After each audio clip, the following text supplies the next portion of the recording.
अस्सलाम वालेकुम नाज़रीन, doctor Shamala Hanif, consultant obstetric gynaecology, Fatima hospital Lahore. आज मैं आपको एक केस के बारे में बताऊंगी जो रिसेंटली हमारे हॉस्पिटल में हुआ था।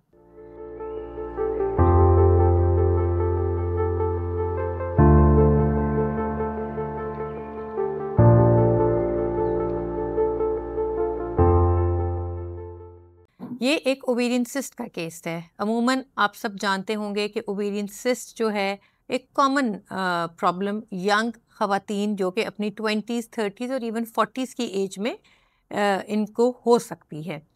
ओवेरियन सिस्ट ज़्यादातर सिंपल ओवेरियन सिस्ट होती है, यानी कि उसके अंदर फ्लूइड होता है। इसके बरक्स जो कॉम्प्लेक्स ओवेरियन सिस्ट हैं वो डिफरेंट टाइप्स ऑफ सिस्ट होती हैं। वो डर्मोइड सिस्ट भी हो सकती है, एंडोमेट्रियोटिक सिस्ट भी हो सकती है और कभी कभी कॉम्प्लेक्स सिस्ट ओवेरियन कैंसर भी हो सकता है। सिंपल सिस्ट जो हैं, जो कि बीनाइन सिस्ट हैं, इनमें कैंसर होने का चांस बहुत ही कम होता है। ये सबसे कॉमन वैरायटी पाई जाती है। ये डिफरेंट साइज़ का हो सकता है। ज़्यादा कॉमन ये 5 सेंटीमीटर के साइज़ से छोटी होती हैं। अमूमन इस साइज़ जो कि 5 सेंटीमीटर से कम साइज़ है, इनके लिए कोई ख़ास सर्जरी की ज़रूरत नहीं पड़ती। कभी कभी इनमें अगर बहुत ज़्यादा दर्द का दौरा उठ जाए, यानी कि ओवेरियन सिस्ट अपने ऊपर बल खा जाए, जैसे कि टॉर्शन हो जाए या हेमरेज हो जाए, तभी ही सर्जरी की ज़रूरत पड़ती है। ज़्यादातर इसको मॉनिटर किया जाता है और कभी कभी मेडिकल ट्रीटमेंट यानी कि पिल्स दी जा सकती हैं। इसके बरक्स वो ओवेरियन सिस्ट जो कि सिंपल हैं पर उनका साइज़ बड़ा है, यानी कि 5 से 10 सेंटीमीटर, उनको भी कई दफ़ा अंडर ऑब्जर्वेशन रखा जाता है, कई दफ़ा मेडिकल ट्रीटमेंट की जाती है और कई दफ़ा सर्जिकल ट्रीटमेंट भी एडवाइस की जाती है। 10 सेंटीमीटर से जो बड़ी सिस्ट हैं उनको हम लार्ज ओवेरियन सिस्ट कहते हैं। ये देखने में आया है कि 8% केसेस जो ओवेरियन सिस्ट के हैं वो उसमें इतनी बड़ी सिस्ट हो जाती हैं जिनको हम ह्यूज लार्ज ओवेरियन सिस्ट कहते हैं, जो पेशेंट के लिए बहुत ज़्यादा प्रॉब्लम क्रिएट कर सकते हैं। आज का जो केस है वो एक अनमैरिड खातून का है जो कि 28 ईयर की एज की है। पेशेंट को जो सिम्टम हुए उनको आहिस्ता आहिस्ता अपने पेट जो है फूला हुआ फील होने लग गया, डिस्टेंशन होने लगी, उनको बार बार यूरिन आने लग गया। कोई उनको पीरियड में डिस्टर्बेंस नहीं थी। पेट में डल एब्डोमिनल पेन उनको फील होने लगी। जब उन्होंने अल्ट्रासाउंड कराया तो पेट में बहुत बड़ी ओवेरियन सिस्ट थी, जैसे कि उसका साइज़ 8x10 इंचेस उनका साइज़ था। और ये जो सिस्ट का साइज़, हम ऑलमोस्ट 2-3 महीने पुरानी बात, उस वक़्त का अल्ट्रासाउंड के ये डायग्नोसिस थी। उन्होंने डिफरेंट गायनेकोलॉजिस्ट को दिखाया, हर एक ने उनको सर्जरी एडवाइस की, पर ऑब्वियसली वो अनमैरिड थी। फैमिली के अपने जो बड़े बुज़ुर्ग हैं वो अपने मशवरे देने लग जाते हैं, लिहाजा उन्होंने फ़ैसला किया कि वो होम्योपैथिक ट्रीटमेंट की तरफ जाएँ। 2 महीने वो होम्योपैथिक ट्रीटमेंट कराती रहीं तो ऑब्वियसली होम्योपैथिक ट्रीटमेंट का ओवेरियन सिस्ट पे कोई बेनिफिट ना हुआ। 2 मंथ्स के ऊपर जब वो ट्रीटमेंट ले रही थी तो उनकी सिस्ट खुद ब खुद और भी बढ़ती चली गई, यहाँ तक कि जब वो मेरे पास प्राइवेट क्लिनिक में आई तो उनकी ओवेरियन सिस्ट का साइज़ ऑलमोस्ट 14x15 इंचेस का था। Huge large ovarian cyst. उनका अल्ट्रासाउंड किया, उसमें इतना बड़ा साइज़ आया। फिर वो उनका सीटी स्कैन भी हुआ, साथ में उनके ट्यूमर मार्कर्स हुए। ट्यूमर मार्कर्स जब इतनी बड़ी ओवेरियन सिस्ट होती है, हमने स्पेसिफिकली ट्यूमर मार्कर्स कराने होते हैं जिससे हमें ये अंदाज़ा हो कि ये जो सिस्ट है ये B9 है, इसमें कोई कैंसर के प्रॉब्लम नहीं है। और जो इम्पोर्टेंट ट्यूमर मार्कर होता है वो CA-125 था, जो इनका नॉर्मल आया था। अब उनको प्रॉब्लम इतनी हो गई थी कि उससे ना बैठा जा रहा था ना चला जा रहा था, क्योंकि पेट इतना ज़्यादा बढ़ चुका था। सांस लेने में प्रॉब्लम, करवट लेने में मसला, खाना खाने में प्रॉब्लम, नौजिया, वॉमिटिंग, यूरिन बार बार आता था। बहुत ही अनकंफर्टेबल पोजीशन में वो मेरे पास आई। ऑब्वियसली उनको एडवाइस किया गया कि आप ऑलरेडी ही बहुत डिले कर चुके हैं, इनकी सर्जरी होना बहुत ही ज़रूरी है और जितनी जल्दी हो उतना ही पेशेंट के लिए भी बेनिफिशियल है। ऑब्वियसली वो मेंटली भी तैयार थे अब सिस्ट के लिए कि इनकी सर्जरी हो जाए। फिर हमने सर्जरी प्लान की। घर वालों का ये असरार ज़रूर था कि जी सर्जरी आप किस तरीके से करेंगे, कैमरे के ज़रिए करेंगे जिसको हम लेप्रोस्कोपिक तरीके कहते हैं, या कि पेट खोल के करेंगे।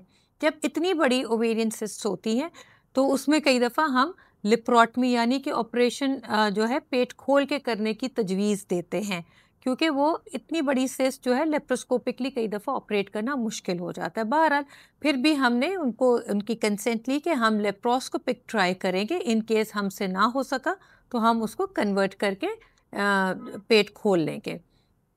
उनकी सर्जरी नेक्स्ट डे ही प्लान की गई थी। आप तस्वीरें देख सकते हैं जब पेशेंट को बेहोश किया गया और उनको लिटाया गया तो आप देखें कि उनका पेट इतना ज़्यादा फूला हुआ है जैसे कि ये लगता है कि 9 महीने का हमल का साइज़ है। ये सारा जो आपको साइज़ नज़र आ रहा है ये उनकी ओवेरियन सिस्ट है। फिर लेप्रोस्कोपिक तरीके से हमने उनकी जो सिस्ट है पहले उसका पानी निकाला। अब सिस्ट के अंदर इतना पानी था जिसको हमने सक आउट किया। ये 10.5 लीटर इनके अंदर से पानी निकला।